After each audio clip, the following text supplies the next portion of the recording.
In today's podcast of Data for All, Data in News.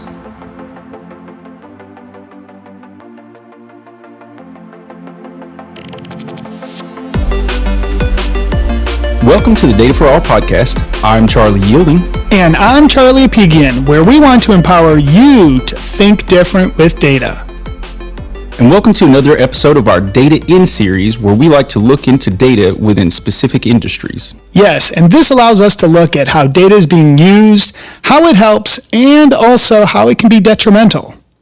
And to help us take that deep dive, we have a guest who knows the world of news. Yes, a two-time Emmy award-winning producer who not only worked in the industry, but is completing her PhD in communication and information design and teaches us for a living, our good friend Jen Duck. You forgot to mention she's also a podcast host. Yep. And the first person that we talked to after we decided to make our own podcast, because she specifically knows what she's about. And it took us this long to get Jen to join us here today. Jen, why don't you tell us a little bit about you and your news and data journey? Sure. So I guess when I started, I graduated from college with broadcast journalism and political science degree. I did a fellowship in college in Washington, D.C., and I decided I needed to be in D.C. So I started at ABC News in Washington, and I started very similar to Katie Couric, actually, desk assistant, answering phones, running copies around. Peter Jennings was the nightly news anchor at the time, running around the halls of Congress, and eventually, like within 3 years, so I was about 26, 27, covering the White House. So it was a pretty extraordinary journey. Wow. I'm from the middle of nowhere, Ohio. We didn't have a television station. We have a four-way stop. We don't even have like red, yellow, green light. Yeah. So it's really interesting to see like how this all has evolved. I'm the product of two teachers who ended up teaching college. So a kind of full circle journey explains a little bit about that. But yeah, I started in news, like I said, kind of at the bottom, grunt work, worked really hard, ended up covering Congress, then the White House with President Bush and then President Obama for ABC News. And that's really where my data journey began too. Wow. So 2004 was the first big election I covered. And you see the maps, you know, in journalism and when you're watching TV, which state is turning red and blue, you know, exit polling, what's going on here. And that was right after the 2000 election, which we know was kind of a disaster. Oh, wait. Something about a hanging Chad. Yeah. Oh, that's how far back that was. Wow, Yeah, okay. Yeah, and then fast forward, you know, so I covered news all through that time. I always say I took a deep breath. I worked for Oprah for a bit in LA, moved to LA, worked with Katie Couric, did a little bit of both of the news and more interview, long format.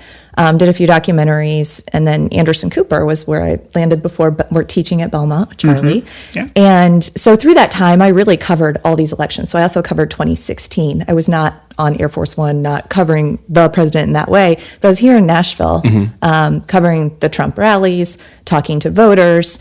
And it was really interesting to see the data I was seeing in my hometown in the South, seeing in my hometown in the Midwest, that small town, kind of through social media, just Facebook posts, yard signs, like old school, and then seeing the data coming back into the news networks, you know, and I kind of say like the bubbles of New York and DC, LA, where they were kind of tabulating all this, but the exit polling was not matching kind of what my environment was in the South and in the Midwest.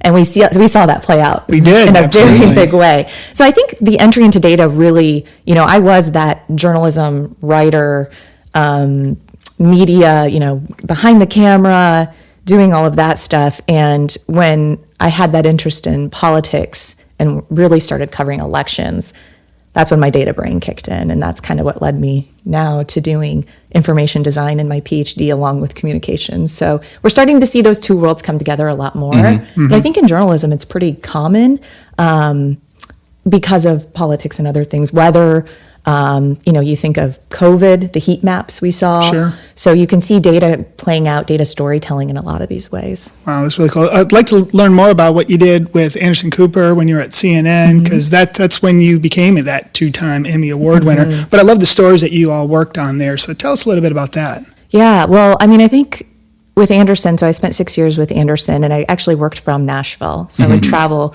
wherever Anderson went, I would travel. I did have two children, and they were super flexible, so I kind of stopped traveling, did more editorial. And that was all before COVID, before people worked from home. So it was like a really incredible experience. But I would go into any story, any breaking news event or any feature story and cover that, go in, talk to the guests before Anderson would arrive a lot of the times, set up the stories, help write the questions. We do things in journalism pre-interviews just to talk to the guest and kind of get more information from them. So essentially you're reporting, you're producing, you're writing, you're researching, all of that. So yeah, I worked with him for about 6 years. One of the Emmy, I think, is probably something that's you and I have talked about a lot, especially. That was for a special we did. It was a 1-hour special, and it's still online. People can still watch it, but it's called Finding Hope. Finding Hope, but battling America's suicide crisis. And this was in 2016. So that story has to be told, and I'm so glad you guys did that back then. And we got pushback. I mean, how can you talk about suicide on national news? No one's going to watch that special. Wow. Ended up, a lot of people watched it. The National Suicide Lifeline, which helps people who are struggling with any kind of mental health issues or have a friend who's struggling, had the highest call volume of all time because of that special. We did a hashtag that is very data-driven. We did 1 in 4, which has since increased since then, but 1 in 4 people have mental health. That's amazing. Yeah, and it was a hashtag, 1 in 4. And we used really strong data from NAMI and from these mental health organizations. But yeah, we ended up winning the Emmy for that special. And I'm telling you, like, we wanted, Anderson and I and our team had been talking for 5 years about doing something on mental health. And it was really hard to, I don't want to say it was hard, but it was just really hard because of breaking news. There was presidential elections. There was, President Trump really took over the airwaves with that election and Secretary Clinton at the time. But we ended up doing it, and when I say it is the reason that I went into teaching and wanted to teach others, like, how news can help people. Yeah. This is the number one story, and data too, right? Yeah. So I think over the past decade or whatever, there's been a normalized mental health conversations, normalized talking about therapists and stuff like that. But for suicide specifically, it seems to be going the other direction. Have you you put a spotlight on it in 2016? Have you kept up with it since then, or is it? Yeah, and it's really personal. So I think that was why Anderson and I in particular were so passionate about telling the story. So I think part of it is you have to tell your story. And this is something, as a journalist, you're not the story. You tell other people's stories.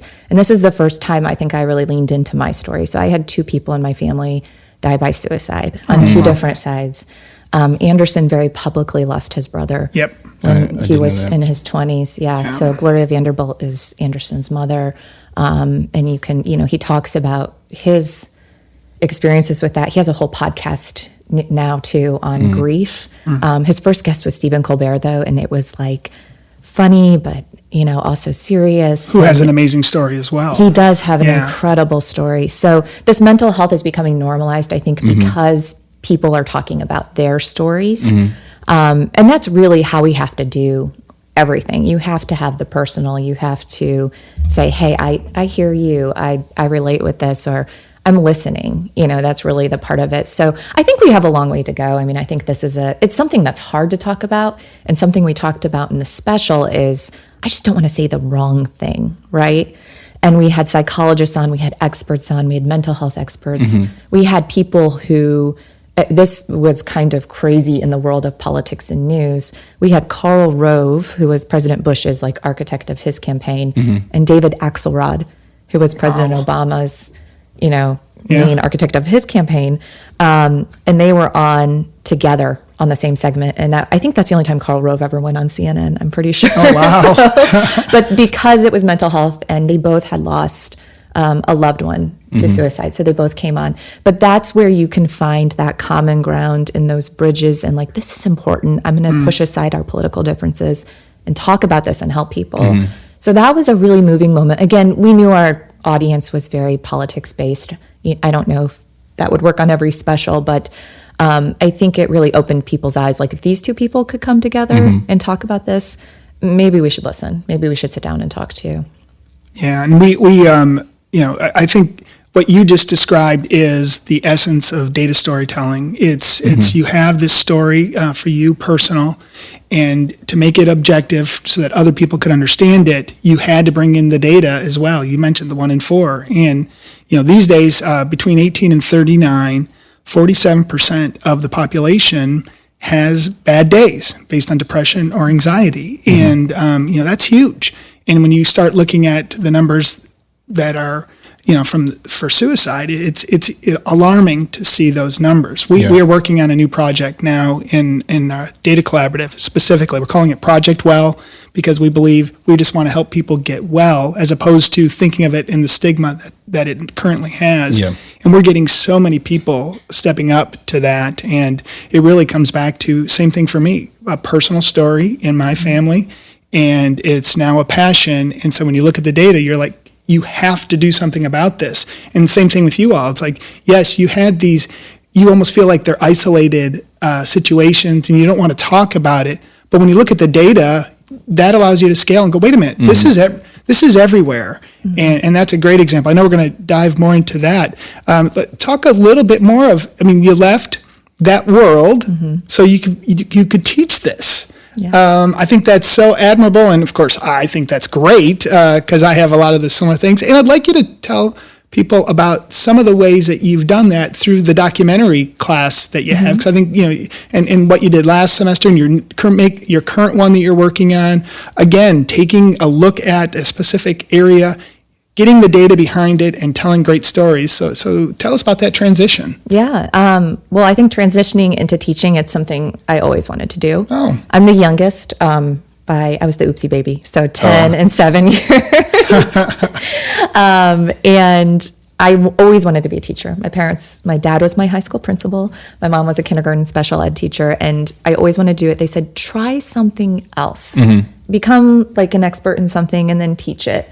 This is all you know. We want you to they kind of pushed me a little more. How very insightful of them. Right? I know. They're the best. They live here now too. They're wonderful. And so it was really nice. And I was going to be a theater major, realized in my very big fish, small pond way in my small hometown that wasn't going to cut that. And so I found, I loved writing. I always loved English. That was we did the ACT in Ohio. That was my high score. My math was always lower. And I came around to math later in life. So anyone who needs hope for either subject area, you can always That's right. rise. Same. Definitely same. So I really always wanted to teach. And I started as an adjunct. I came in as a guest speaker at Belmont. And they said, have you ever thought about getting your master's? I was 36 years old. And I was like, maybe. I was also, when they had this conversation, 2 months pregnant. I was like, how do I do that? And again, this is before COVID, before anything's remote. So I did it.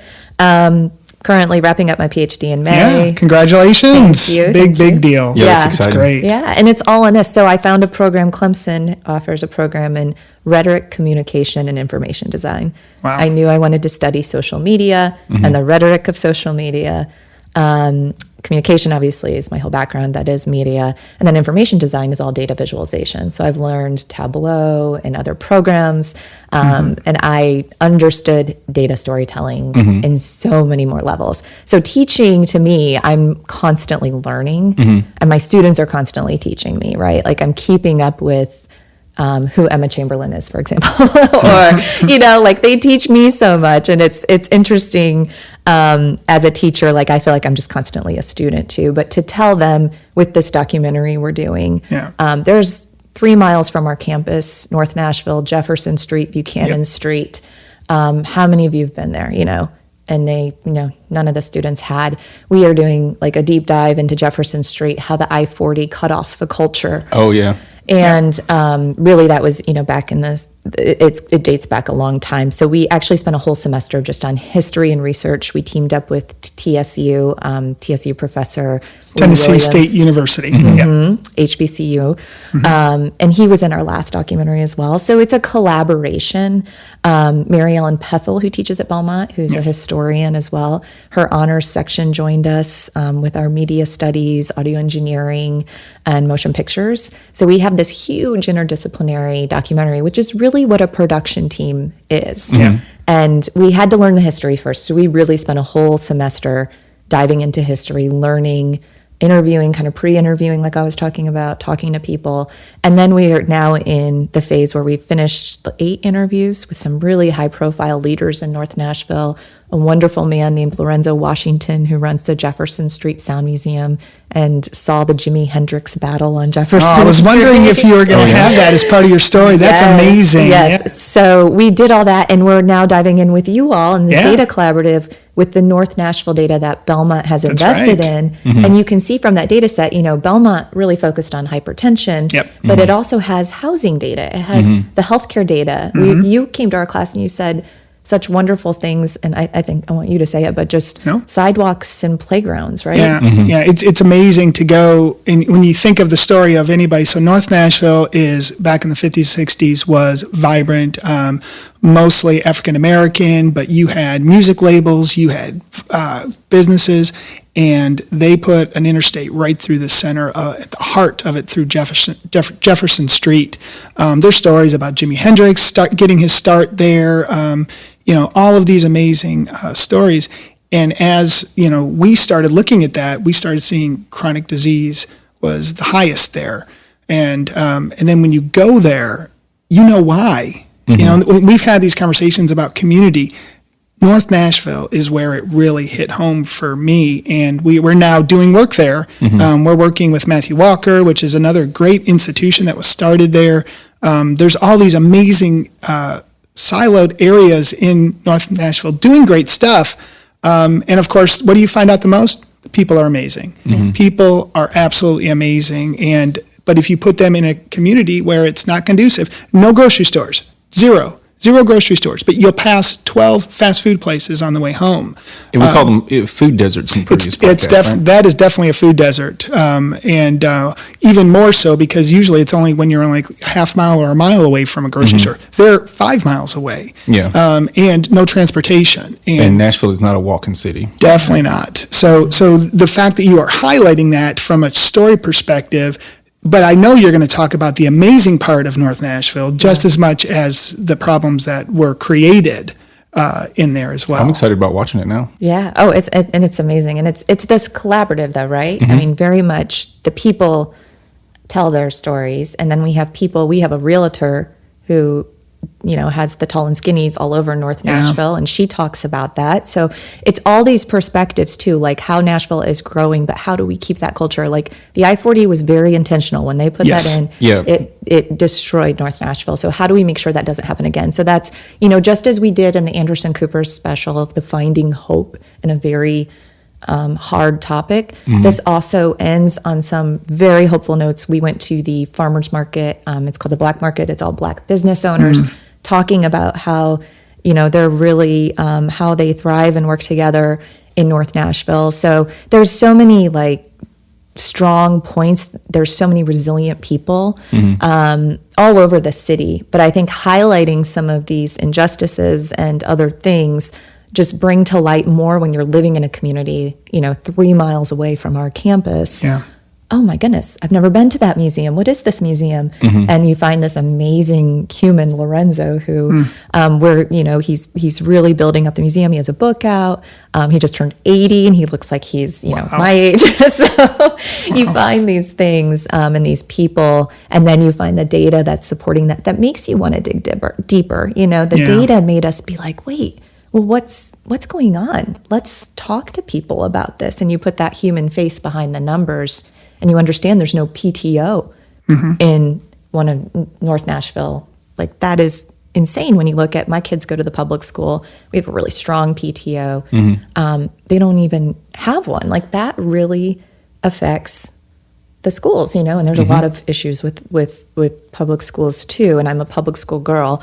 And there's a lot to dive into, but how do we, maybe my public school who has a strong PTO, how do we support North Nashville? So that's kind of next on my agenda too. Gotcha. How does my community give to the other Metro Nashville schools? And I think that's really important. Again, both my teachers, public school teachers, I went to public school. So that's a big passion point too, where you find your story within these stories. So quick side note on that. I have found that like I publicly talk about my strategy for that, and is if I give time to one school, then I give an equal amount of time to another school that needs it. Because East Nashville is it's like that. Like there's documentaries on Laughlin versus other schools in the neighborhood, and there's a wide gap between the quality of education that those kids are getting, and it's not cool. Yeah. No, that's a very good point. Yeah, and you know, in highlighting of main area in North Nashville is 37208 is the zip code.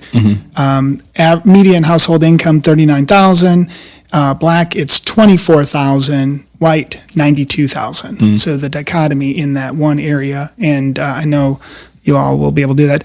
Before we get deep into data in news, you podcast as well. Tell us a little bit of what your podcast is, and it's done phenomenally well, especially your last series that you did. Tell us a little bit about what that journey is like for you. Sure. So I started a podcast class at Belmont 3 years ago, and it's one of the most popular classes because podcasting is popular. I'm taking it next semester. Obviously, I need it. And Charlie, you've got to be in it. I'm just saying. If we're podcasting, I assume that it's popular. That's right. Well, that's the thing. The medium, right? The medium is the message. That's what Marshall McLuhan always said, big communication theorist. So podcasting is very popular. Let's lean into that. Let's teach a class on it. Before I started teaching it, I was on a podcast that was just, it was extremely popular. I was lucky. I was kind of a consultant. Then all of a sudden I became a co-host. It was based in politics. So it was, it was bringing in my old world and kind of analysis and data and research. But it had 10 million downloads. So I saw that in 2019, I believe. That's when I was doing that. And I, was working on my PhD and I said, I think I'm going to do a podcast that's just kind of mine. And I don't really care about the trending, or I need it for my own research for my dissertation. I also just work with a lot of really cool people and I want to have them on. So my first season was really, the podcast is called Grounded on Purpose. Grounded on Purpose. So I'm a mom. You're grounded, right? On purpose. On purpose. Or you're grounded on purpose, right? Yeah. So there's that double meaning. But I had just professors from Belmont on. I had we talked about health and wellness in a lot of the episodes, how to stay balanced, which no one can, but how do we stay somewhat balanced? I talked about disinformation and misinformation, which is what I dive into in my PhD work. And I had Lisa Fazio from Vanderbilt on. She's a psychologist and professor there. Darren Linville, who's on my committee, my dissertation committee, and he's doing all kinds of work with bots and trolls and disinformation. So it took it took a lot of different angles, but really all about how do you stay grounded? How do you stay grounded on social media? How do you stay grounded while you're in the carpool line and, running around like crazy? And it kind of took all these people we know, sorry, I'll say that again. It took all these people we know to come together and give us all that insight. And it was almost like a therapy session for me, just reminding me, okay, take a minute, breathe. You're running 24/7. Just take a second.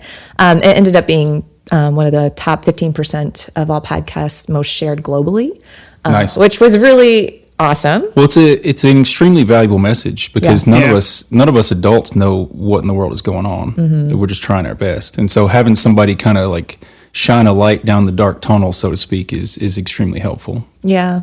And I don't know what's going on either. I think that's part of it is I get so much clarity from this. We're always going to be learning. But you're looking at it though. Yeah. Yeah. Yeah. Well, and I think the people that do talk about it are because they struggle with it, right? We talk about time management all the time. Why? Because we need to work on it more than anything else. And, and you talk about being grounded. I mean, my son just had his first scrimmage of the year. This is the last kid in school sports for me. And it's it's just a killer. It's I was running at 100 miles an hour, and all of a sudden, I'm almost at the finish line. I'm like, oh, shoot, it's almost over. Yeah. And so, I spent, 4 hours out in 45 degrees. My hands were numb, and I shake like crazy when my son pitches because I'm so nervous for him. You're in there with him? Oh, my gosh. And I actually threw 4 of the pitches, I think, because I told him what to throw in my head, and he threw those pitches. I was very excited, for that.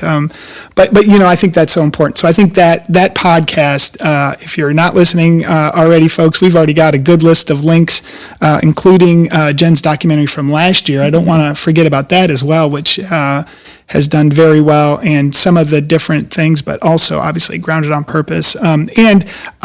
when we thought about doing this, we kind of hinted at this at the beginning, but you were very instrumental in helping us get started, and we really thank that. Probably the best advice you gave was, no matter what you do, be consistent. Yep, consistency. And so, yes, we're not every week right now, because we can be consistent at twice a month or every other week. And so, darn it, we're consistent. And we chose to do that on purpose. Yeah. That's your well-being too, right? What That's can right. you do? That's right. Well, we decided priorities, and so like family first, then work, then podcast. And maybe at some point the podcast eclipses work, but family's always first. Yeah.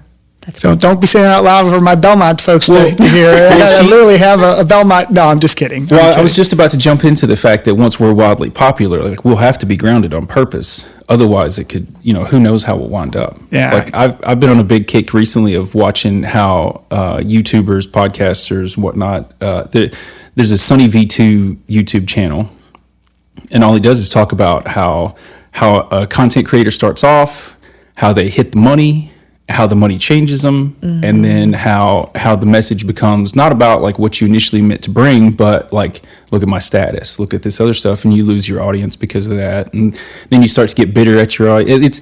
It's very, very fascinating, but I feel like I'm watching it in real time because there's no historical.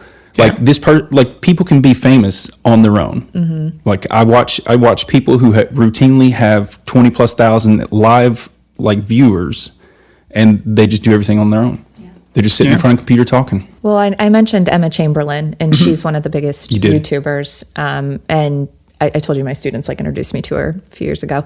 Not physically, but just her videos. And she had a brilliant article. She was interviewed in the New York Times, and she said, I stepped away from YouTube because I realized it was running me. The algorithms were driving me. I had to post content every day to make the algorithm make me trend. And it's important to know the architecture of social media. That is exactly how it works. And that's where our mental health can get very, very poor, I guess. I've intentionally tried to stay away from that. Because if I get wrapped into it and I start to get those little dopamine hits every time I see a new download or somebody liked it or something like that, then we both are I'll dive into intentionally it. not looking at the data. And for a Data for All podcast, that's kind of hard. Because, again, we're obviously with all the hundreds of commercials we have during this, which we have zero, because we do that on purpose. We are wanting to hone in on this craft and get good at it first before we get there. But by looking at numbers, all we're going to do is drive ourselves insane. And I do the same thing on my podcast. So zero funding. I just do it. And I brought in a few students this semester just to intern and kind of help me learn more. And also I have an audio engineer student. I have a motion picture student who loves doing kind of videos on social media. So that's been fun. But I don't look at, and I think it's because I study it so deeply, but the hearts and the likes. We did another special on Anderson Cooper called Being 13, and it was all about 13-year-olds on social media. And it was like unprecedented. So we teamed up with academics actually to do this study, and the students let the psychologists, the academics, into their phones. So you could see what that dopamine does to your brain. And this is Being 13. I think that special was in 2015 or 14. Oh, so it's evolved a lot. It's evolved a lot, yeah. But it's still online as well. And the hashtag Being 13 was the big. It also won the Emmy, but it was and I kind of came in after that. So that was the team before me. I helped kind of amplify what the message was and kind of dug into the research. And that's probably my first foray into, wow, academics do a lot with TV, or they can. There is this cross-section of what I want to do. But that social media, the dopamine hit, you're absolutely right. The algorithms, the echo chambers. So an echo chamber, when you get stuck in that silo of like-minded people and you're not breaking out. So whether that's politically or, scientifically with COVID, you saw that. Well, this is what this person's saying. My whole circle is saying this. Why would I read a peer-reviewed journal article? Right. Isn't Facebook just one big echo chamber these days? It can be, and there's two sides to echo chambers. It's really interesting because echo chambers are not always bad. Facebook, Twitter, and others. I would say Reddit's probably the best of the social media in terms of not getting into an echo chamber. Just the way it's set up, it's not based on the same architecture as Facebook, Twitter, and others. But where you're going to get into big trouble, of course, is like the Truth Socials or something where you're going to get an echo chamber of all the same people, and that could happen on either side.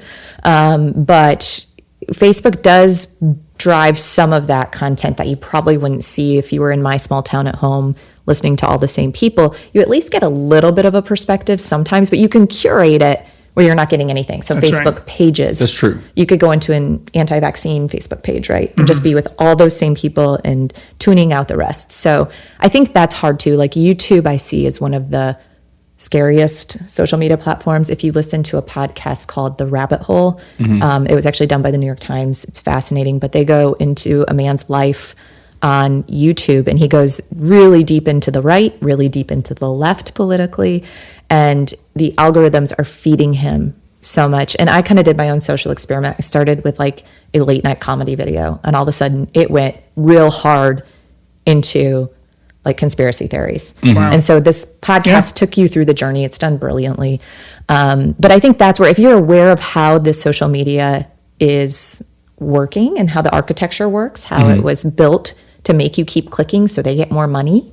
I think awareness is key, education is key. And that's also why I'm teaching a lot of this. And I definitely want to get into that, just the education of how it works. But I have a more immediate question. So do you think that social media and the platform that news is delivered in has kind of come like together in a way that maybe you can't take them apart anymore? Like there's some platforms like Instagram's it's not really a share your news type stuff, but Right. but most of the other ones are. Yeah. Yeah, news can't exist without social media. But what's unfortunate is that social media doesn't pay journalists. So it's destroying the profit model of how journalism works. And there are nonprofit models, and we're seeing more of them here in Nashville. Belmont alum Steve Cavendish is starting the Nashville Banner. He's relaunched that. Oh, wow. And it's a nonprofit model. Texas, similar. They have a really successful news outlet nonprofit model. So those are kind of the exceptions, PBS, others. But this profit model where, you know, the reason you need to subscribe to the Wall Street Journal or the New York Times or Washington Post, and especially to your local papers, is that's what pays the reporters to do their job. And reporting is a really hard job. I did it for 20 years. It's so hard, and you don't get paid a lot. I'm not rolling in the money over here. But it's, you know, that's where the model is really ruined, and it's all in advertising. But Facebook is taking the advertising from news. You know, news isn't getting the advertising because you're not going to their homepage anymore. You're reading the tweet, and we have attention spans that only want to read the headline anyway, which is very dangerous in terms of literacy too. Well, I want to get into that specific thing later because I have a question I want to ask you that I think everybody here needs to listen to. But we're going to take that step back. And but I always got that's to its own bring him conversation. so he doesn't go down the rabbit hole. I do though. Yeah, Like, but there's- we both do because we always have so much fun during these. But we want to get to those questions. Charlie always has really good ones at the end. I almost gave you a compliment. Wasn't that pretty good? almost. Almost. Look at how this podcast is bringing you together. The Charlies unite. Yes. We're becoming brothers. Yeah. You know, no, we're having absolutely a good time. Start us off. We're talking data in news today, and I think all of the topics that we can go into, whether even into how AI is changing it, but all of the different stories that you went through. But remember, our audience, we assume is sometimes new to data, and they're data curious, and they want to start diving into this. So when we say data in news, what is your definition, or what is the landscape of data in news to you? Well, data in news, I think probably that, let's go with topics everyone can relate to. So we talked a little bit about politics, sports, Okay. data in news. One of my friends he is actually at Servizala, V-I-Z, Matt Chambers, he's with me at Clemson, just received his doctorate and does a lot with Clemson. But he did a incredible data visualization on a boxing fight and how many punches landed. And it was, incredible visualizations where you could see how the punches landed, who won and why, and the statistics of that. Or you can think of baseball, Moneyball, right? Jonah Hill's character was this like statistics and understanding that part of the game, and that's based on a real story, of course. So sports is one way into data storytelling. Weather, extreme weather, hurricanes, tornadoes, hot, cold, extreme anything. When you see those maps and data, that's a big part. So I think weather is a big one that we can all relate to. Yeah.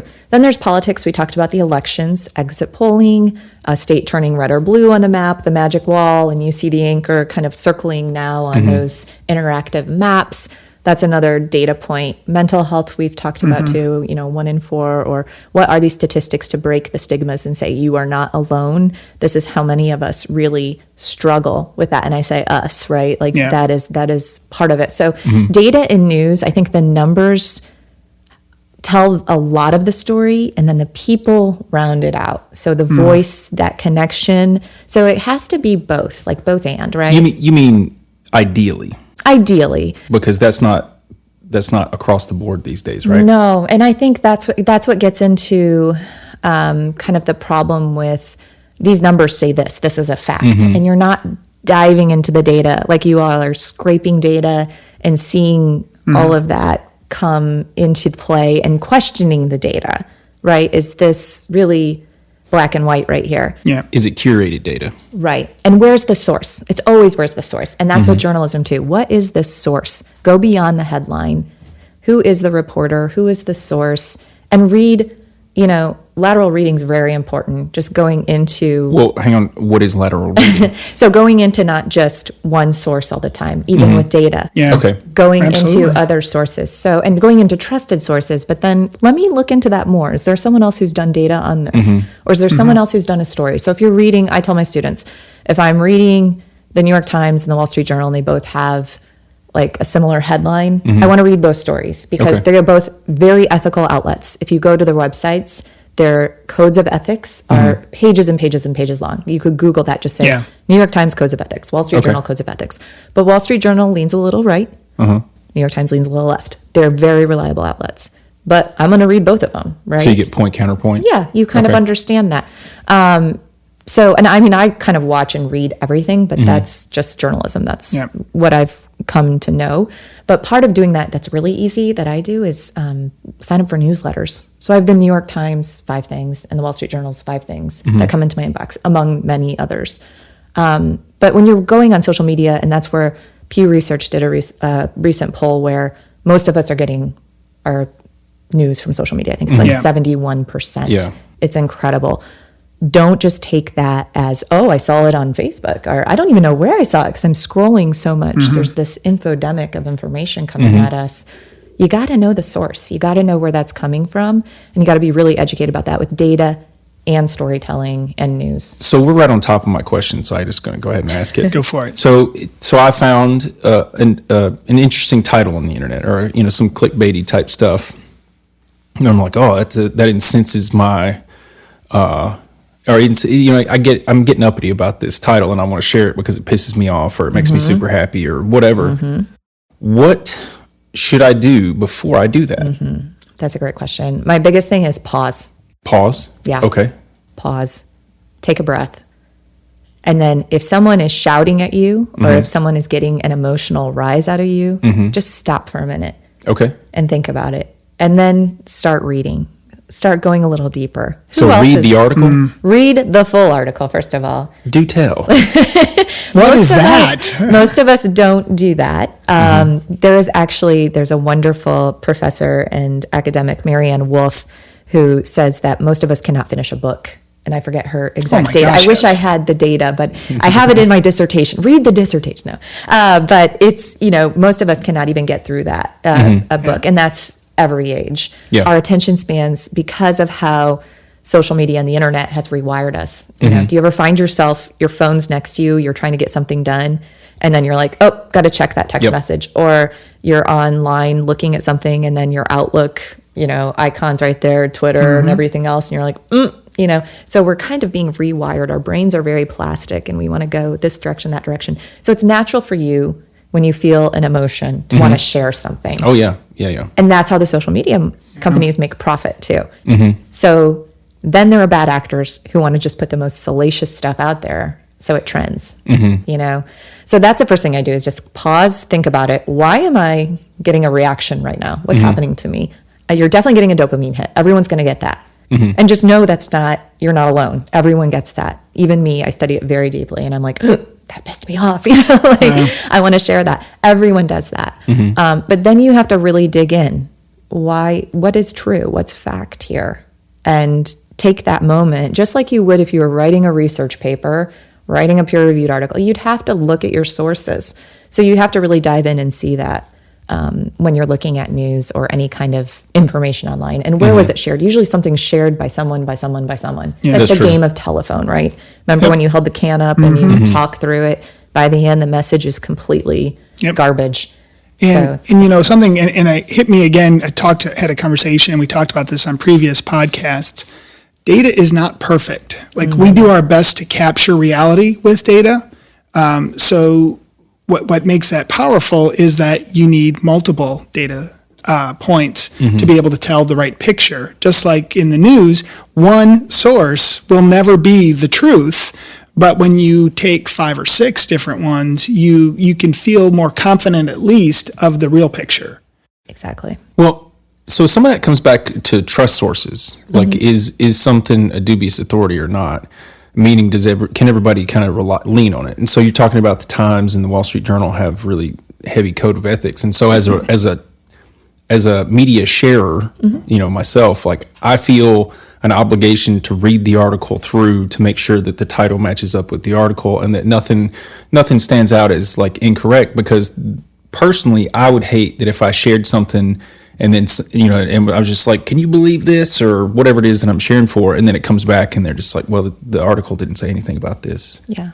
And it's just, or the article, like nowadays more than anything, it's like they'll have a sensational headline and then the actual content of the article is like less than a paragraph. And it's just like, hey, this happened. Yeah. Yep. You get that more and more. It's like everything's a 2-minute read now. Yeah. Just for the headline. Right. And the content doesn't always match the headline either. So There's clickbaity. Yeah. Entertainment journalism is very much like that. So I was reading something about a celebrity the other day, of course. Oh, yeah. Total clickbait. See, I fall for it. I click on it. And the headline, it was something really kind of innocent. Was it this morning? I was reading about Paul Rudd being on Friends. And how he said it was a strange experience being on Friends. And I was like, Friends? Like the most beloved show? Like what? And he was saying, I felt like I wasn't worthy. Yeah. And this headline was so like, he didn't like did he not like Jennifer Aniston? Like, what's going on? Ross? Who doesn't like Ross? Yeah. And it was actually, no, like, I felt like I wasn't worthy. I was on for 16 episodes of like this deep friend group that was all together. And it was so awesome. Like, I don't feel worthy being in Marvel films. And the headline was so salacious. And I was just like, I had to go read the whole article. I like Paul Rudd. And it wasn't, you know, it made him to look bad. Yeah. There's intentional ambiguity in that leaves it up to you to kind of decide how you interpret the title. And then when you share it, that's where the telephone thing comes into me, is because when you share it, you could put your own comments, just like, can you believe Paul Rudd didn't like the Friends group or whatever, even though you didn't read it, the article doesn't say that. Now it's a thing on the internet. Exactly. And that headline was so misleading. So that was an example of me going deeper and like reading the article and then being like, oh no, he loved it. Yeah. But you could have shared it easily. It would have been easier and less time consuming to just throw it out there. Yeah. And do the repost, put your thoughts, and then be completely wrong on it. And we do it all the time. But in that case, the one that wrote that, their goal was to get people to click it. That's true. That was the goal. It wasn't to actually tell the right story of a very silly little comment by Paul Rudd. It was, how can I get people to click on something? This is the title that I do. And you've done stuff with sensational headlines in the past. I know Clemson has. Don't they have like a little, what is that? Patrol. Oh, that's great. Yeah, tell us about that. Yeah. This is fun. Yeah, go ahead. This is my favorite. And I love just being super vulnerable and saying I did not get a 100% on this quiz. So I studied this, obviously. And I did not either. I didn't come close. I did it as well. So. Is it still up on the internet? Yes, it's called Spot the Troll. If you just Google maybe Spot the Troll, Clemson University, but I think it's spotthetroll.org, I'm pretty sure. Fact check me on that. But you go through a series of 8 people profiles, and you have to say if they're a bot or not, basically. So are they a troll or are they real? And they got permission from people, real people, to be a part of this. And they're very tricky. I go through them in class with my media ethics class, and sometimes they do better than me. I got a 6 out of 8. Oh, that's good. I don't know. I mean, to be a pro, that says something. Yeah. So it was, I mean, I still think 6 out of 8, that's not, I don't know. I was kind of disappointed. I was like, oh, Jen, I did it quickly. I was trying to do it quickly, but if you had read deeper, you can definitely score the 8 out of 8. Yeah. But it's a great test. They did it with grant funding, and it's cool that they had that idea to do this and to make you realize, like, not everything on the internet, obviously not everything is true, but there's also bots and trolls, which is like a whole nother can of worms, where a lot of these were Russian trolls, which we learned about in 2016 more than ever. They're still out there. Do you think do you think that people truly understand, like, what a Russian troll farm is? No. Could you briefly describe that? Sure. So the Russian, or just a troll farm in general? Sure. Look at you. I think Russia's kind of the biggest example, but what they did is they paid people, actually in my dissertation I talk about this as well. So the research points to how these trolls, and I'll go specifically with Russia, were paid more than college professors in Russia. The trolls were to spread false information. We know college professors aren't like rolling in the dough, right? But like, to spread fake information, you would make way more than being an academic, getting your doctorate, doing all these things to, help students and education. And that's not untrue. We interviewed on Anderson Cooper, we interviewed a guy, Paul Horner, who wrote false news articles. This was really malicious. He would take the ABC News logo or NBC News logo, duplicate it, and then write it as a journalistic article that was pretty believable. And then at the end, he put abcnews.com.co, which is Columbia, but it still looked like abcnews.com. It was the logo. He would put AP, like Associated Press, like most, and that's a very trusted source. Yeah. So this was something he was making $10,000 a month, I believe, was what what he was making in this, to do false information as a journalist. I think it was like $10,000 a week, because it was something where I was just like, oh my gosh, you could really use this for bad, and it's not getting caught. And we're seeing that with local news websites. They're trying not even just to make like real news sites fake. They're just making up like the Nashville Star or something, I don't know if that exists, but something with a brand new outlet, and it looks really reliable, and it's run by very bad actors. Wow. So that's interesting to read. Who, is this content coming from? What is this? It seems believable. Or even, you look at the New York Times and the Times, something else with the Times and the title, it gets very confusing. Was that the New York Times I read that, or somewhere else? So I don't know the original question. It was we were talking about troll farms. Okay. Oh gosh. So they're making a lot of money, basically. So they make a lot of money to put malicious content out there. And it's interesting, like if you're looking at a troll, so some of them are done with AI. So one big indicator, if you're looking at a deep fake picture basically of a troll, they'll be missing like a part of their eyeglasses right here, or they'll have one earring, or an earlobe will be missing, because they generate those so easily. It doesn't take an artist to be, make these troll profiles, but they're completely false people, or they mishmash faces together. Their eyes one will be off just a little bit. That's usually my give on it. So glasses have refraction, and so like if you look at my eyes through my glasses, my face is actually squished, and AI is really, really bad at that. So those are good, but we're also on our phones where Twitter profiles or Instagram profiles are this big. That's fair. But these trolls are making tons of money. That's really, and then the Russian government will fund it, of course, in that case. But it's not just Russia. China is doing a lot. There are people in the U.S. that are, like I said, with these local news outlets. That's where we're seeing it now, where they're starting up news outlets that are not news outlets at all, and they're just making a ton of money. Well, isn't misinformation now the first step in a warfare? It's always been an issue, but propaganda, sure, same thing. Yeah, it's all information warfare. So there's still battlefronts. We see that, there's still artillery and those kind of wars. But I think information warfare is one that's so hard to see and so hard to fight. Wow. And there's just so much information online. So how do you stop it? And then we see a lot of the big tech companies who are laying off, Facebook 7,000 and Microsoft laid off. Like we saw just in the past few months how many layoffs there have been. A lot of those are those security teams or those fact-checking teams. Moderation.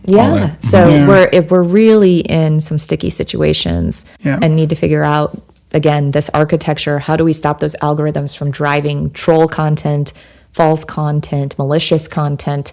And it's pretty scary studying it so deeply, to be honest. Well, there's still the concept of responsibility too. It's like, who's actually responsible for what's on a website? Like, is Meta responsible for everything on Facebook, or are end users responsible for what they put on Facebook? And so has that argument moved in the past couple of years? It actually was brought to the Supreme Court, and the Supreme Court kind of is bouncing it back to Congress. Yeah, they were like, I'm out. So it's one of those things. So Section 230, if you dive deep into Section 230, that's a big part of it. There needs, from studying it from my point of view, I think there definitely needs to be some kind of regulation. And having been in Washington so long, I can say that with confidence. Yes, there needs to be some kind of regulation. You also, though, dive into the First Amendment and free speech, and it's a slippery slope. So that's why it's kind of like the Supreme Court's going, and then Congress is kind of like, So, we'll see where it all lands. But ethically, as people, I hope that these big tech creators are looking in the mirror and saying, I'm trying to do the right thing. I don't want democracy to die, right? I would think that would be their intent, but I would think that it's also hard to see the trees for the forest in that position. Especially when you're having beautiful homes in Lake Tahoe and other places. It's like the influencer conversation we were having. Like you're getting all this money and your ego is also getting bigger. So it's a lot of factors, and we're human. You have to put a cap on your growth to be able to do it right, I believe. Yeah. Well, I had a slight deviation from that. So you're talking about. He always takes it. Look at that. I'm going back to my script here. Well, he goes right off. And he makes me. No, I'm just. I'm coming back to it. So given that there are things now like alternative truths, there's a few things on the list here where it looks like you've dealt with that in the past. And so, do you want to jump into like that warfare aspect of it that you were just talking about? Because well done, Charlie. Well done. It's a good transition. Since 2016, we've had a lot of different opinions about what is and is not real. No, seriously, I want to know your opinion on these hard topics here today, and so we can at least make half of our audience mad at you. No, I'm just kidding. No, I'm gonna I have very strong opinions on what's true and what's not, and very short. Like, I come from rural Mississippi, one stop sign, same type of thing, and my Facebook feed is much different from every other feed because I'm friends with folks from Mississippi on that, and so I had to condition myself to be able to look at it to begin with, but I got to see like the different, the actual warfare happening in real time. And I feel like we as a generation are uniquely positioned to have like, well, back in my day type stories. But so what's your experience with anything, like whatever you want to talk about the most that's happened since like 2016 or so? I think one of the things, I'm so curious all the time. One of the things I saw happening in my personal circles, I'll say, is QAnon, the rise of QAnon. And QAnon is that very deep conspiracy theory that, although Q has not posted, the rhetoric is very much, there's residue everywhere. It's still going on. I saw it in the midterm elections. I was doing more studies on it. But we did a big peer-reviewed journal article on QAnon. And what happens with this is, it's little breadcrumbs. They actually call them the breadcrumbs, where that's how conspiracy theories thrive. And this is not new. Conspiracies, propaganda, misinformation, disinformation. This has been happening since, the Roman Empire, Cleopatra, Mark Antony, Octavian. That whole thing was a propaganda campaign, right? I'm going to shake my head like I know what you're overthrow Cleopatra. Okay. So it was this can happen before technology. What happens with technology is the algorithms drive it just out of control. So with QAnon, it was that same thing. It was all these mysterious little droppings of, false information mixed with true information. So it was like the misinformation and disinformation overlap. And what we saw come of that at the U.S. Capitol on January 6th, 7 out of 10 were QAnon followers that were part of the insurrection. Yeah. So I was about to say that for you. You mean the insurrection? yes, the insurrection at the Capitol. So, but what I see is I see the human that I love believing QAnon and going, how do I talk to them? Yeah. And there's brilliant studies, there's articles, I think journalists did a really good job. There was a point where you didn't want to amplify this conspiracy theory, so it wasn't covered. And then I think COVID drove us all online, and this thing just got out of control. So what we did is we tried to find like who QAnon was. There's also an HBO special that was done around the same time we were doing our research. But we found the timestamps. So this is good with data. We found the timestamps. QAnon, whoever QAnon is as a whole or as a person, they changed throughout time. The language changed, the data changed. Really? Yeah. Okay. And then also, and we did great, Matt Chambers, who I was talking about, did all the visualizations for this paper. It's amazing. But we also did the timestamps. This was not someone in the United States. They were posting somewhere in a whole different time zone. And that's data that led us to that. But this conspiracy theorist, or theorists that were posting all these nefarious things that led to an unprecedented attack on our Capitol, and got people to believe all these things, because there are not black and white answers to everything. Nothing is binary, right? Like, you have to just know with life. Like, I think science is a great example. We are still figuring out a lot of things, right? QAnon capitalized on that not knowing and saying things as fact that we wanted to just know. We want to know what COVID is, right? We want to know how to not get COVID. We want to believe things. Yes, but science is evolving. Like, we're going to have to figure this out together, and you're going to have to trust trusted sources. But it's so much easier to capitalize on that and profit off that. It really is a follow the money game. So with a lot of this. I'm a little bit naive on QAnon, just because I got to a point where I stopped. That's fair. My news feed, if you go to my Instagram, it's going to be English Bulldog puppy videos and pictures of food. That's where I am there. And my news feed is Apple announcements or tech. It's 100% tech. So I got out of it probably halfway through a certain presidential tenure, so probably around 2018. QAnon stands for a person named Q, and that's anonymous. So QAnon was Q clearance is the top security clearance in the U.S. government. This person claimed to have Q Gotcha. security clearance and know all the inside information. What we found is that's not true. This person wasn't even in the U.S. Like, there's a lot of data that can point back to that. But what it did is it really took hold, and I think it was a series of events. We were all going online. We all wanted information about this infectious disease that was keeping us in lockdown. We weren't talking to each other. We weren't seeing each other face to face. Right. And so the communication was all through a medium where there was a person telling you this is fact, when in fact it was not at all. So conspiracy theories in general really thrived during that time.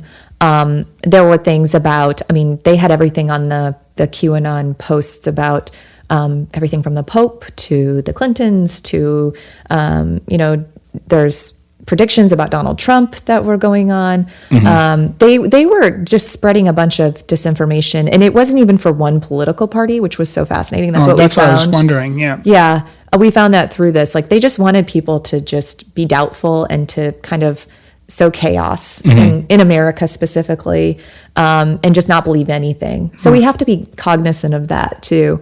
And they did it very artfully, and it was very simple. That's what's kind of scary about it. The vaccine conversation was going on at the same time, and I feel like they played off of each other, because there was a lot of unknowns about the vaccine, and there was a lot of trepidation about taking the vaccine just in general before we knew.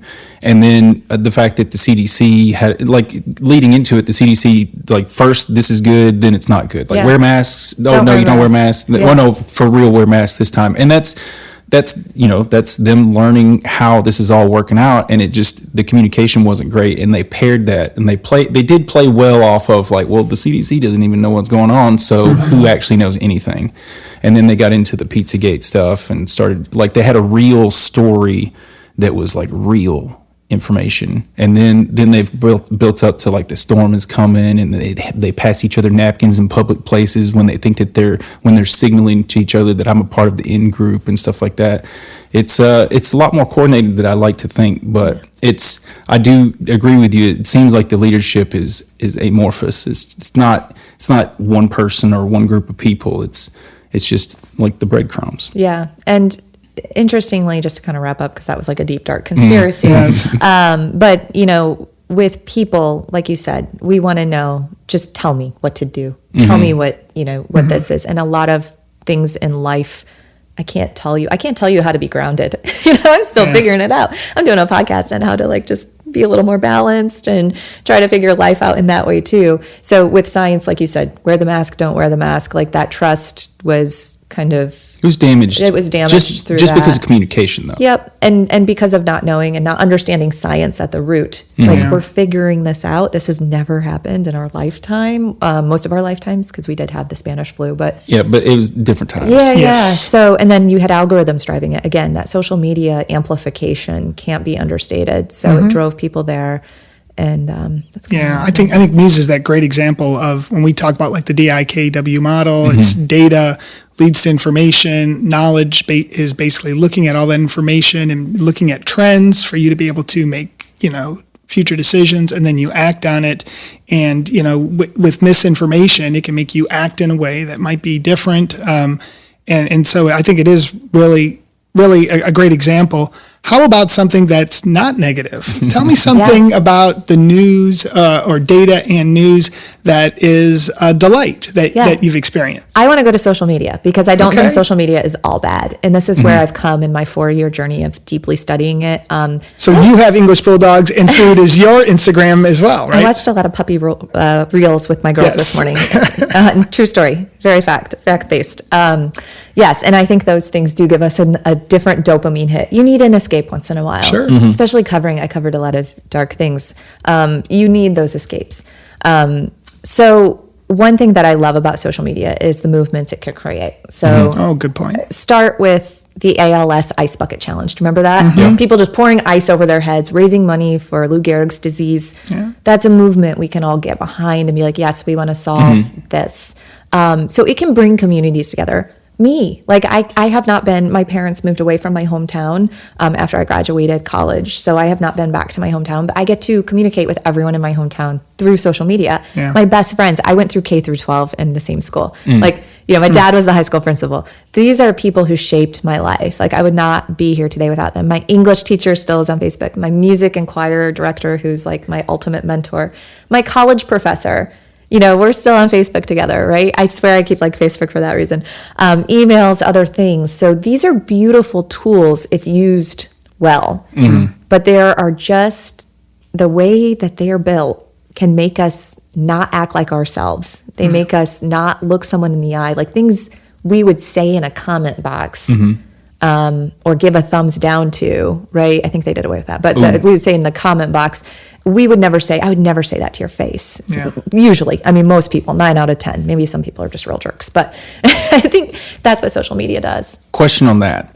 So I have an ideal or just a thought on society as it is right now that our generation that didn't grow up with social media doesn't appreciate the duality of a digital life and in-person life. And so I have friends that are the nicest people I know that would never do anything to make somebody's day bad, and then they go on Twitter and they wreck some stuff. They only go on Twitter and one's a YouTube commenter, and as an adult, and that's they impulse comment. Well, it's not that they're just straight up trolling, and they don't tie I'm being an asshole on the internet to I'm an asshole. And I think our generation is really bad about that. And so to that point, anonymity helps out a lot. But even on you can see my I'm not hiding on Facebook, but people will be nasty to each other on Facebook in ways that they wouldn't in person. And so do you see any of that, or do you think that there's a certain amount of time or generational change that could lead to more positive online experiences, or do you think that that's just something we're gonna have to get used to? Well, I think again, I'm gonna go back to there's research. Sherry Turkle wrote this amazing book, Reclaiming Conversation, and she kind of started this. She's an MIT professor who also studies technology, and she's a psychologist. So it's interesting, again, to have that like twofold. She writes about like the things we would never say to people if we're face to face with them that we would say online. So that is very much based in science. And I'm going to go back to, I think, influencers. A lot of them get off of social media outlets, either because A, they're kicked off because they were not behaving correctly, or B, it's like, oh my gosh, my mental health is getting wrecked. Yeah. Like these comments. I would say as a journalist, the threats I was starting to get, that's another reason I'm not going to hide. Like I have 2 kids. I'd be like, I'm your neighbor. I'm a mother. I'm on, I volunteer at my local school. I volunteer with the parks and all these things. Like I've lived in Nashville for 10 years. Like I am your neighbor. Like I am with you. And a person. Right. But I had worked for a news outlet that they didn't like. And I felt really threatened at that point. Wait. And so that's, I was getting comments. I also have a name that is similar to a very high profile, someone in Washington, Jennifer Duck. And it's so funny that someone else would have this name, but she's a very successful in politics. And so I was being mistaken because she doesn't have a social media profile. Oh. So when that was another whole story that came out. So I was getting like hate mail that wasn't even directed at me. And then the conspiracy started flying that I was this other person. I'm like, no, that is a person. That's not me. So you were getting this type of hate anonymously or from profiles where you could see the people saying it? Both. I mean, both. Yeah. Really? Yeah. And my friends who know me and people who really know me were like, no. But I think the perfect example is I'd see a lot of it on Twitter. And it got crazy when it was another person that with the same name. And you've heard some of these stories before. That got like a little out of control. I got a call from the network, like, did you? And I'm like, no, what are you talking about? And I go on Twitter and I see all this. And there was a Reddit thread as well where it was, conspiracy theory about me. And I was like, really? Like, this isn't even me. It was about the other Jennifer Duck. Okay. The other Jennifer Duck. And they thought it was you. Gotcha. And then I would go, I would cover things in town. And I think, at one of them was a political rally. And they were spitting on journalists. And I went up to someone. Yeah, I was like actually 6 months pregnant too. And we had winter coats on, but still I was like, ugh. And they were spitting on us and they were throwing things at the press pit at Municipal Auditorium. What year was this? 2016. Oh, so or 2018, 2017. In the heat of it. In the heat of it. And the leader on stage was saying fake news, pointing at the press pit. And we were in the middle. Oh. And it was really bad. But I went out in person around the perimeter when we were just doing interviews, introducing ourselves. And I said, oh, I live here. I'm pregnant. I'm, raising my babies here. I've lived here how many years? I love this community. And they were so kind. And that's the thing. Like when they saw me face to face as a person, it was a different story. Right. And I think that is the epitome of social media and how you don't see people as people. You see them as a profile picture, if that. Yeah. And you think you can just type whatever you want.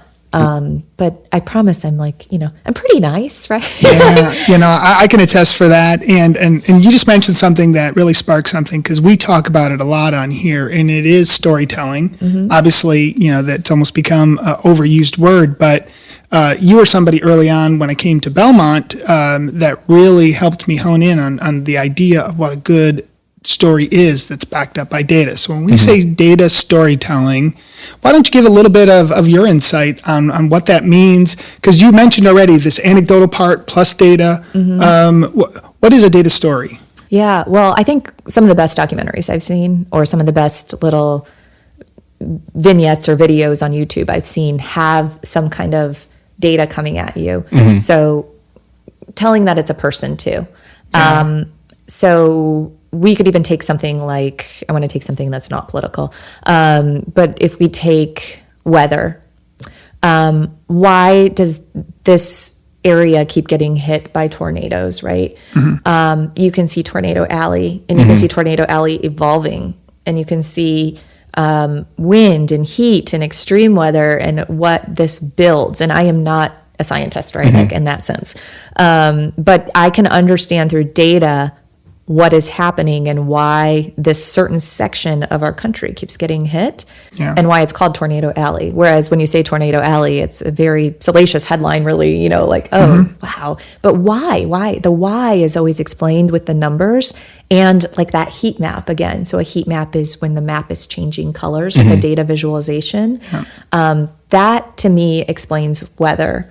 And I don't know, in Nashville especially, or where I grew up in Ohio, tornadoes were all over. Like we had a basement and we would just be in the basement. Can I ask where in Ohio? Defiance, Ohio. Oh, really? Yes. Yeah. So, 'cause I have 2 degrees from Ohio schools. My wife is from Ohio. I have right? about 90% of my family is from Ohio. Yeah. So. And my whole family's from Toledo, so we moved I think I knew that. Yeah, that's right. But no, it's really important, to know. We lived in a very rural, Defiance definitely. sounds scary. It's very rural, but to understand that, I think that's something cool that I've come to, where I see data visualizations coming, and I'm like, oh, I understand why the weather's different there. Same with earthquakes, like fault lines. So I lived in California for a bit, and like understanding the San Andreas Fault.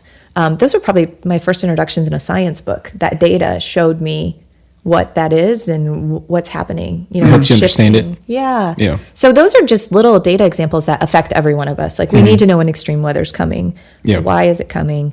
And you see your local meteorologist. I love the Nashville Severe Weather Twitter handle. Oh, yeah. Yeah. They're really amazing. good. That's all data, right? That's it. That's data storytelling. Yeah. But, like even, telling the story of North Nashville, like you're doing in that new documentary, you're going to get people's stories, and that's good.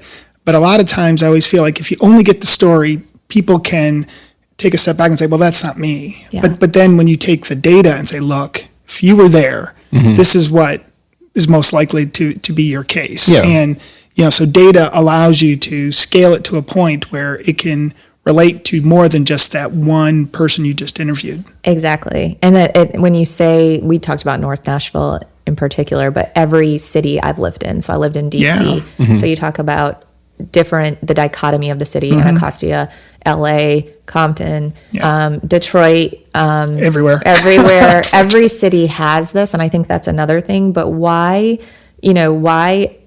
what's the data telling us? And I think the biggest is like, how do we help? Where's that hope? And how do we preserve? So Jefferson Street, how do we preserve Jefferson Street? What has been done in the past? What data shows us has worked in the past? What hasn't worked? A lot of that is, like you said, the fast food versus grocery stores, the walkability, the school systems. How do we help that? Like, what do we do? And we can all do something, but put yourself in that person's shoes. But that data also puts you in that mindset where, what are other cities doing? So what has Detroit done that has worked? I know they've done an incredible project where they painted houses different colors. I don't know if you've read about that. Yeah, the revitalization actually in Detroit, again, that's my hometown, so I'm allowed to make fun of it, is incredible. They're taking old buildings and just making them funky, and there'll be like a restaurant in the bottom of what was a burned out building in the past that nobody would go near.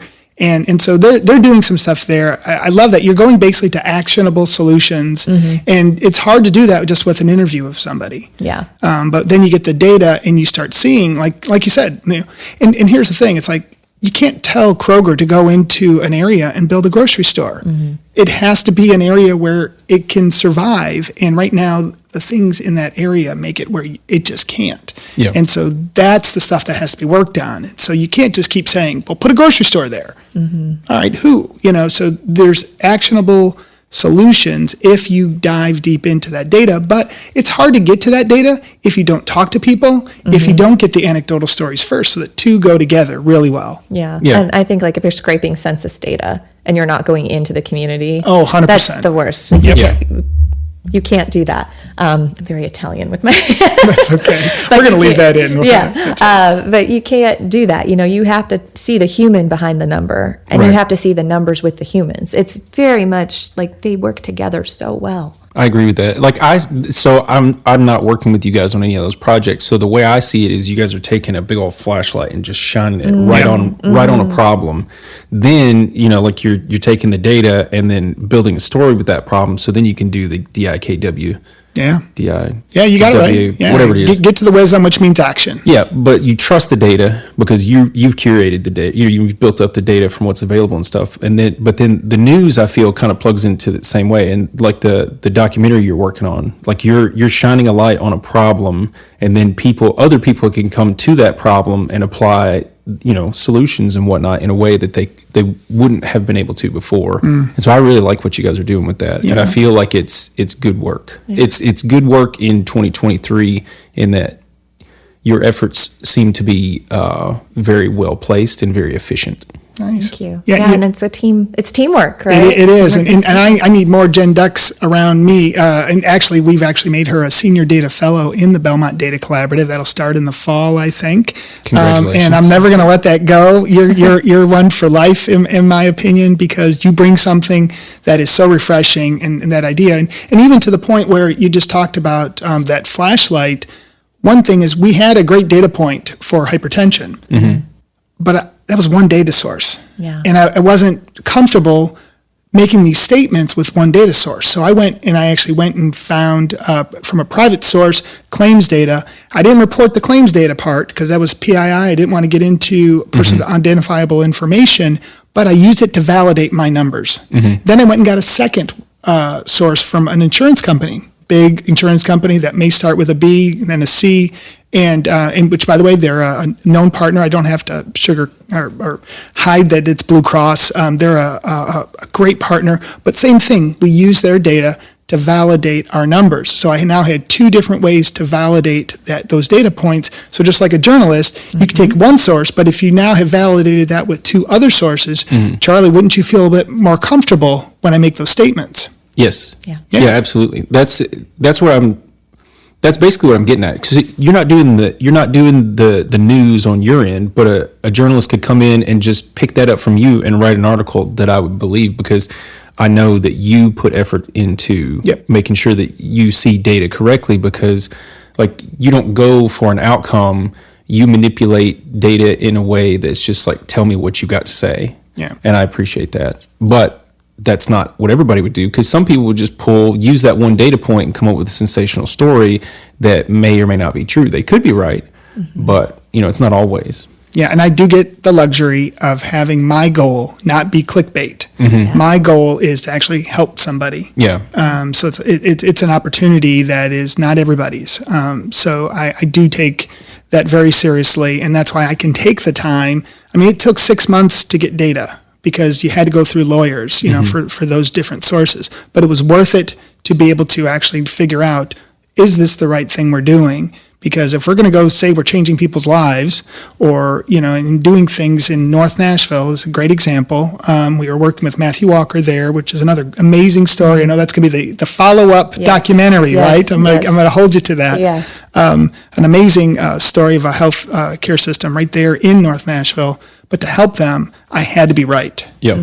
And so that was my goal. My goal is different than others. And in the news, it's different too. And the news is very similar in the sense that you always have multiple sources. So when you go into those codes of ethics that I talked about, you can have an anonymous source, but you have a double source, two true sources, right? Like two sources that will come out and say, yes, here's the data. Data can be even different than when you're cross-checking, but the more sources, the better.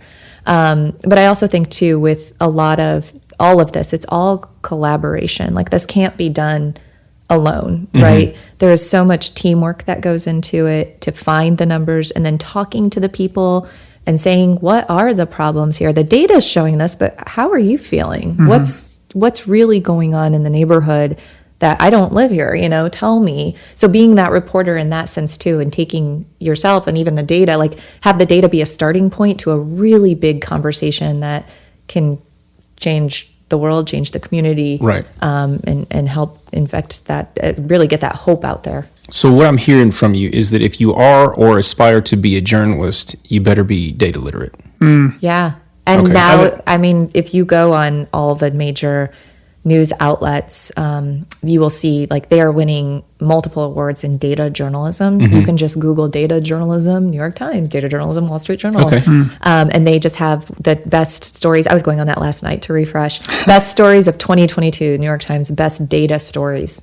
And it was incredible to see. And it's a year in review. And it was like 6 stories per month of what the top data stories were. And you'll see all those ways they're interacting with an audience to show them the story. And we are our attention spans are short. So numbers and maps and visuals. I mean, we're the TikTok generation. No, we're not, but the TikTok generation, because visuals speak to us. So that is where data is absolutely vital. It's always been around, but now you're seeing journalists we have a major at Belmont, emerging media, and it's data and journalism, then that's really the future. That's why we made that. So it feels like somebody out there is probably working on a standard too, as far as like, I'm a journalist that adheres to this standard of data integrity. Yeah. Absolutely. Do you know of anything like that? Well, the ethics policies will say that too. So they're building them into the codes of ethics at the reliable networks, right? Like, or at the reliable outlets. So you'll see that build into the codes of ethics. Yeah, and that's the big thing too. I think is really important. Transparency. How did you find the data? Yeah. Where is it coming from? How did I find that person? Where's that? Where are the sources coming from? Those are important conversations that are not always had. It's kind of the behind the scenes, and we're all kind of fascinated with behind the scenes, but I'm seeing more and more people do that in journalism, which I think is helpful because that builds your trust. Like, it's not just one person. I actually talked to 7 people, and here's the story. Nice. Like you were saying, data. If I were a journalist, that would be my most important thing, is that you trust me. Yeah. Oh, absolutely. Well, we're getting close to time. This is where Charlie has to do the somber thing, because it's been an amazing conversation, Jen. But I'm going to ask one pretty open-ended question, and then Charlie, if you have anything else to add in here. But what excites you about this medium, journalism in the future, and especially if there's a data component to it? I think that people are going to be more educated. I think they're going to understand stories more when they see the numbers and the data behind the story. Nice. I hope so. Yeah, I think we're going to build that trust back up. I'm a pragmatic optimist. That is, if you go on Twitter, I think it's actually in my bio. I'm a pragmatic optimist. But I've seen a lot of bad, but I think that data can help us through this mistrust with news media in particular. And I see the companies doing it. I'm constantly studying how they're doing it. I'm getting a PhD in information design and journalism. Not something I would have predicted in my 20s. Wow. Yeah. Because I'm curious, and I think that's the way forward. I do. We live in a different world for sure. Yeah. I agree with you. Yeah. No, that is really, that is, I like to say, we're trying to change the way people think using data. We want to empower you with data. The whole idea is, don't just take somebody's word for it. Ask where the data is, and then say, or if you're making a decision, make sure that you have data to back it up, because you'll make a better decision.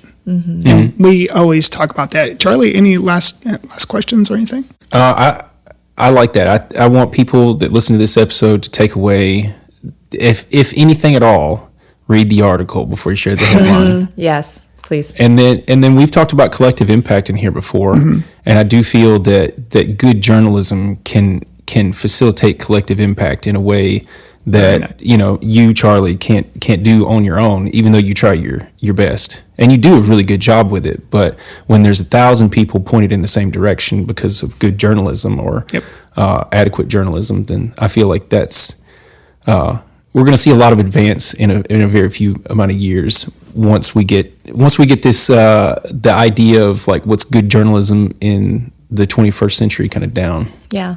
That's a and great it's point. Teamwork. Yeah. I can't do it alone. You can't do it alone. Like, we can't do it alone. 100%. Data cannot lead to action without stories. Yeah. The stories that back it up. And stories or journalism cannot be legitimate in the future, I think, without the data to back it up. Yeah. And can I steal your pragmatic optimist? Yes. Because I say that is you, Charlie. I plan for the worst and hope for the best. Yeah, that's... Yeah, I'm just Mr. Blue Skies. I always act that way, and everybody says, "Well, what do you think about this?" And they think the dire thing, like we just did the AI and Chat GPT thing, and I'm like 100% optimistic about it, and everybody's like, "It's gonna be great." Yeah, sure. I'm don't always that Google way. the article about the was it the New York Times article, the Chat GPT, and it was Bing, I believe, told him to leave his wife. So he fell in love with him. It was very Joaquin Phoenix, Her, if you saw that movie, where the bot kind of. So see, pragmatic optimist, maybe more Yeah, pragmatic all right. than Well, need that'll to have to be for the next time we talk about Chat GPT. I like that a lot. Thank you again, Jen, for your time today. Any parting shots? No, thank you for having me. I think these loved it. Thanks for coming. conversations make a difference. And in putting our minds together, I think a lot of people consider themselves, and I see this in the college level, I'm like an English word person, or I'm a math person, and I don't do writing, or I don't do math. And I was in that stage, so I feel that. I was very much, insecure about my math abilities. But I think that when you know that everyone is creative, and numbers tell the story, numbers are all around us, and you put those things together, everyone can do this. This is very simple. Like, that's Absolutely. a simple equation that equals success. So I think that's great. That's kind of what I would part with. Nice. Excellent. All right, Charlie, any parting shots? I'm all good. I've enjoyed every last bit of this, Excellent. and I could talk for hours and hours more for sure. Me too. Thanks for Well, having me. luckily we know where she is, and we'll be able to tap into the wonderful resources. Thank you again for helping us get started in this Yeah. journey, Of course. and It's for been awesome to your great see. stuff. I encourage everybody to go and listen to Grounded on Purpose, and also there's going to be. I know I think at least we've got 9 new links that we'll put Yeah, in we'll the have all show the links notes, in the show so notes. that we can see the stuff you did at CNN, also the different documentaries, and a lot of even Spot the Troll. We'll make sure that we have Yeah. that in there. Oh, I'm doing as it. well. So I'm hugely overconfident in my abilities, and I'll report back later on how I did. Ooh, I'll next tell you episode. what, we will put our results in the show notes so that it'll be there so that people can see it. So if you're listening to this, go look at the show notes and see how Charlie did, and then you'll also see how I did. And I'm pretty sure I was 4 out of 8 last time. Really? So I did a flip of a coin, basically, is what I was, to know if I was any good. See, and you need to not take good. it again, and then on your next episode, report the results live. See, Well, see, I've got ideas that we'll flesh out after this. Here we go. I'm trying to produce. Sorry. That's right. It's good. I do We like need that it. you said that, like, upon reading the articles, you could do 8 out of 8, but just off the headlines. Yeah, I think you kind of got to go in and give yourself a time limit. Like, I got to finish this in like 10 minutes. See how you do. I feel content on the horizon. All right. Sounds like there's a challenge that has been taken. So, Charlie, I guess we've got another one of these Data In episodes in the books. Absolutely. Again, last comments? I've got nothing. And so for that, thank you everybody for listening to this episode of Data for All in the Data In series that we have. I'm Charlie Apigian, And I'm Charlie Yielding. and until next time. That was fun. That was amazing. I didn't even use my computer. Oh, there go my ears. That was great. I feel like everybody needs that information. Yeah. That's the whole point of this podcast, is to have things on